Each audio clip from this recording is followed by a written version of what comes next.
Sa araw na 'to, susubukan ko ng baguhin ang buhay ko. Sa loob ng 7 taon, inalay ko ang sarili ko na kumita ng maraming pera. Nakalaunan na palubog sa akin. Sa kagustuhan kong mawala sa sistema, minadali ko ang proseso. Inuna ko ang mga hindi kailangan, inuna ko ang mga negosyo, inuna ko yung mag-invest, kaso walang natira sa akin. Ngayon, babaguhin ko ng buhay ko.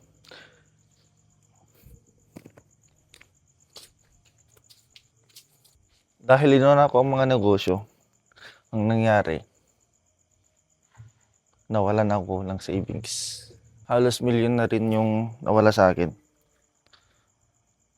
7 taon na yung nakalipas mula nung napasok ako sa trabaho ko ngayon. Unang taon pa lang, nag-invest na ako ng pera sa gusto kong negosyo. At yun ay yung pagti-t-shirt printing. Hanggang dumating sa point na nagka-pandemic, yung momentum ng business is biglang nawala. Na-imbak lang siya ng mga 3 taon. Sinubukan kong mag-alaga ng mga baboy, pero kalaunan nakuha din ng African Swine Flu or ASF. Nangyari din, sinubukan ko rin magpatayo or magbenta ng motor parts na kalaunan ay maraming hindi nabenta. And then, nagpatayo ng coffee shop na kalaunan ay nawala din agad after ng 6 months.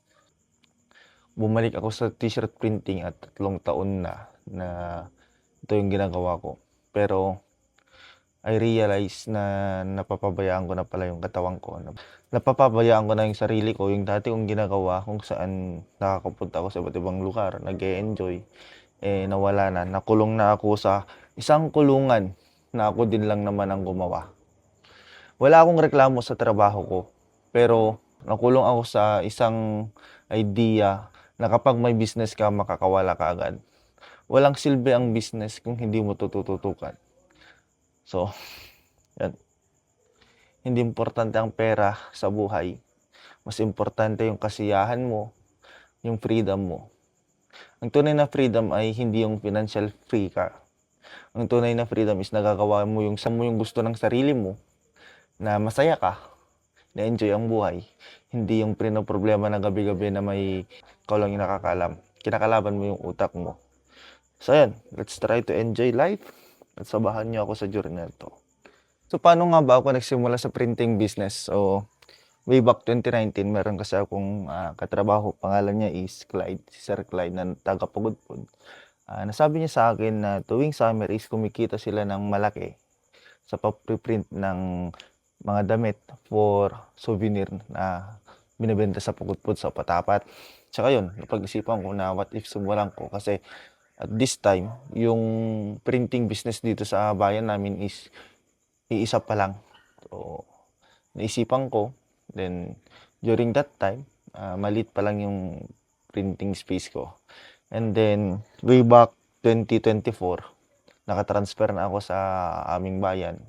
Nag-loan ako ng malaking pera at sinimulan ko yung artist ng mga motor na bibenta ko sa mga gilid-gilid ng kalsada. And then, nangyari, di ko nabenta lahat. Sumunod naman yung coffee shop the next year. Okay sa una 2 buwan dahil pandemic pa, pero nung nagbalikan na yung mga estudyante, yun na, di ko na na-manage, di ko na nakaya. Tsaka naka face to face na rin. Then last ngayon, 2 years na siya. Yung t-shirt printing, nag all in ako. So binalikan ko yung mga dati kong gamit, tapos bumili ako ng malaking printer. Okay naman siya, stable naman siya nung mga unang taon, pero at some point of the year kasi is talagang wala talaga, 3 months na walang project. And yun, talagang tagtuyot. Muntikan ko nang naibenta, muntikan ko nang sinuko, pero ngayon nare-realize ko na malaking tulong siya sa akin. Di ko siya mabitaw-bitawan kahit may trabaho ako sa 8 to 5, 7:30 to 5.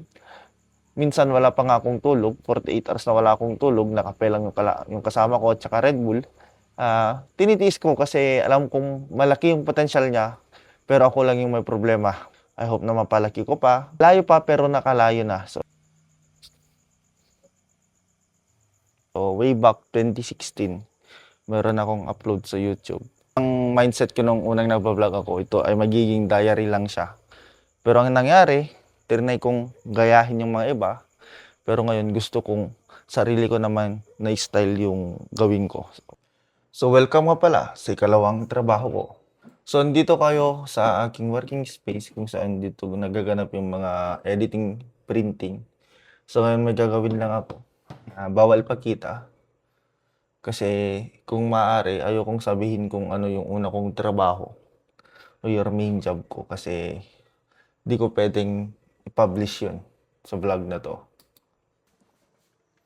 So ito ang ginagawa ko dito, nagre-resizing ng mga damit. Minsan nakakaumay pero lumalaban. Kasi yung pagiging graphic designer nakaka-rin sa utak. Kaya minsan sinusukuan ko na to pero tuloy pa din. So ano to yung ginagawa ko palagi. Ito yung muntik ko ng sunukaan, dami ko ng inihan. Dami kong problema. Pero sa lahat ng yung nalagpasan ko, kahit pa paano, nababawi ko na rin yung mga gastos ko dito. Dito ako na full in one.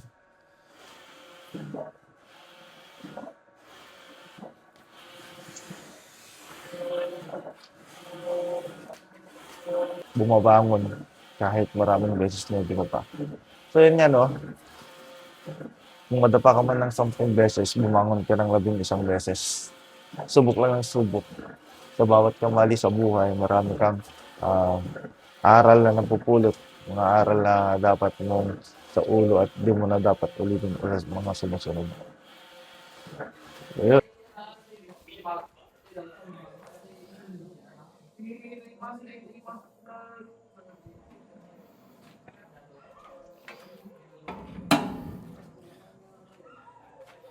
So yun nga po.